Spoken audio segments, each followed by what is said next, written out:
Ever since the introduction of the president's campaign slogan, opponents have attempted to argue that America is not great now, nor has she ever been. Is that true? It's amazing that the opponents tend to come from Hillary Clinton's side of the campaign argument, if you will.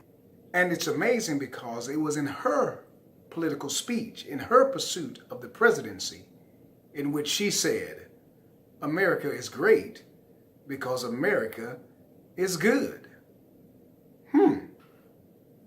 Now, either her supporters believed her words or they didn't.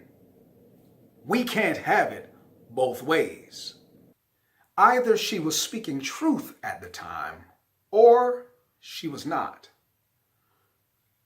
I believe that she was, be it potentially for her own political gain. America is great when America is good.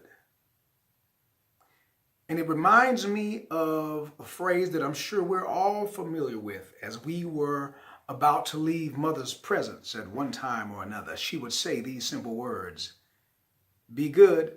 Now these days, because Americans are so politically divided, you can hardly believe without bias one side or the other when they say that America is or is not great. So you have to get a third-party opinion.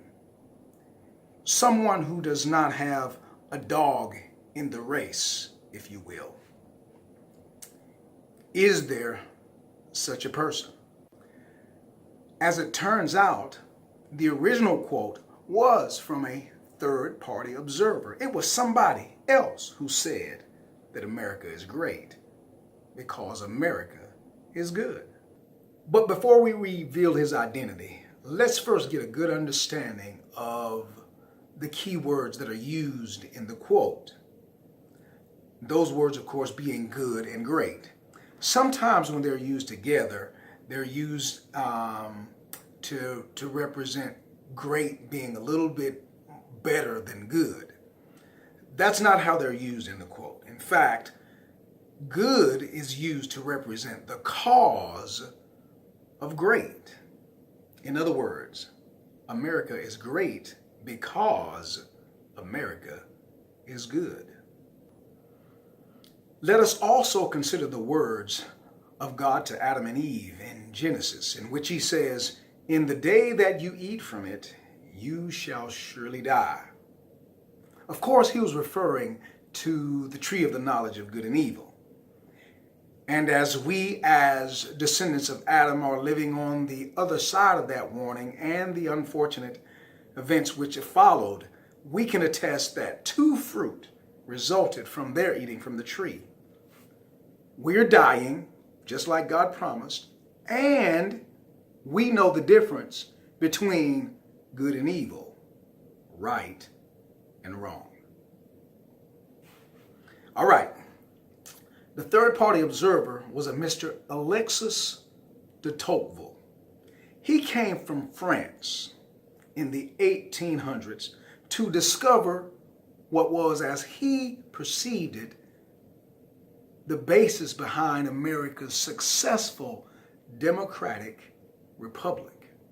In the work that was produced after his research, Democracy in America 1835, he went on at length to discuss the part that the American clergy and the religious society played in making a successful land of free people. Here's his quote.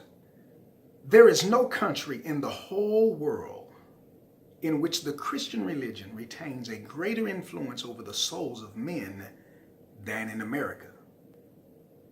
And there can be no greater proof of its utility and of its conformity to human nature than that its influence is most powerfully felt over the most enlightened and free nation of the earth. And there are those who say that America is not a prophetic nation. I emphasize that it was this same man a foreigner who said, America is great because America is good. And his words are in line with the words of James Madison, in which he said that our Constitution was made only for a moral and religious people. It is wholly inadequate for the government of any other. In other words, our government was not made for folks that want to do their own thing, for scoundrels. It was made for people who want and are willing to follow the rule of law, or willing indeed to follow the will of God. But it is also significant to point out that there's another part to the quote. And it reads like this: and if America ever ceases to be good, America will cease to be great. Allow me to interpret the quote in its entirety. America has the best kind of character because America is a moral people. In other words, they do good to and for one another. But if they ever stop being moral, they will also stop being great. At its founding, America's citizens understood the necessity to be good.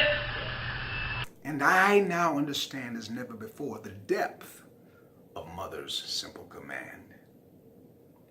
It is no wonder that Proverbs 1:8 reads, do not forsake the law of your mother.